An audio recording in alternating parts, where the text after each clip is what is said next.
Thank you, Deputy Speaker. I rise to speak on the motion brought by the honourable member for Bonner, and I thank him for bringing this motion, and I support this motion.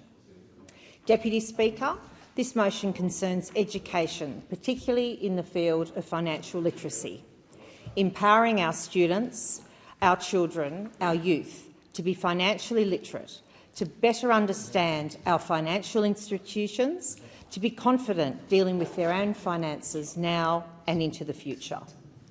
Many have spoken of education, probably more eloquently than I will tonight. However, there are three particular quotes that I wish to raise. First of all, Nelson Mandela, Deputy Speaker. Education is the most powerful weapon you can use to change the world. Centuries before Nelson Mandela, Socrates said, "Education is the kindling of a flame, not the filling of a vessel." And one of my personal favourites as a West Wing tragic was Sam Seaborn. Played by Rob Lowe in the West Wing, education is the silver bullet. Education is everything. We don't need little changes, we need gigantic, monumental changes. Schools should be palaces. Competition for the best teachers should be fierce. They should be making six-figure salaries. I should have brought my glasses. Schools should be incredibly expensive for government and absolutely free of charge for citizens, just like national defence. Aaron Sorkin, how good is Aaron Sorkin's writing? Deputy Speaker, I will, whilst ever I'm in this place, speak on education whenever I can. I say this as well as the daughter of a teacher. My mum, Jan, was a primary school teacher, and I thank her particularly for imbibing in me a lifelong love of learning, something that we as a community should inspire to do in our younger Australians. Teachers are doing this every day. I first acknowledge the fabulous teachers within my electorate of Hughes and the incredible work they do every day within the classroom, both within and without, to educate. I have my good friends, Carolyn Ryder, primary school teacher from Heathcote, Murray Collis and Marina Collis, high school teachers from Loftus. As I engage with my electorate, it has been a pleasure and a privilege to meet with leadership teams and students at my local schools.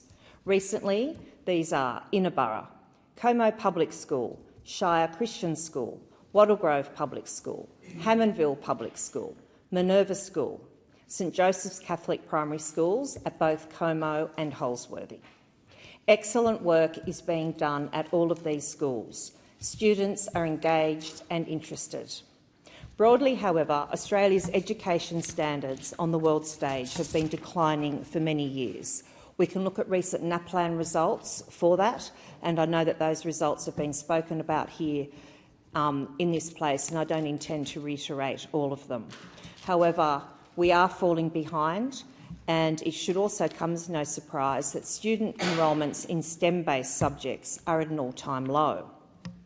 And when considering financial literacy, a 2021 Reserve Bank of Australia study found that almost two-thirds of Year 12 economics students and around 95% of other Year 12 students did not preference an economics course for university.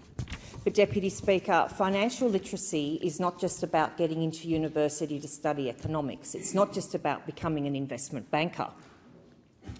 It is about empowering our youth to understand how, for example, they budget, how to manage pay-as-you-go, how they can understand whether or not they've been paid the right amount, how they can negotiate a car loan, a home loan, how they can ensure that they don't pay 24% interest on their credit cards. And funding alone is not enough to support this. So much of Australia's modern economic growth and prosperity depends on the cultivation of STEM skills in our students, and our education system, as it currently stands, is not providing this. Financial understanding and literacy is not just for students wishing to pursue an economics career. It is an important social issue that we empower our youth with the ability to manage their own money. The Albanese Labor government has now been in government for a year, and it is time now that they looked at what they can do to incentivise other governments to provide financial literacy within our curriculum. And the time allotted for this debate has expired. The debate will be adjourned and resumption of the debate will be made in order of the day for the next sitting. I call on the clerk for the next item of business. Private members' business.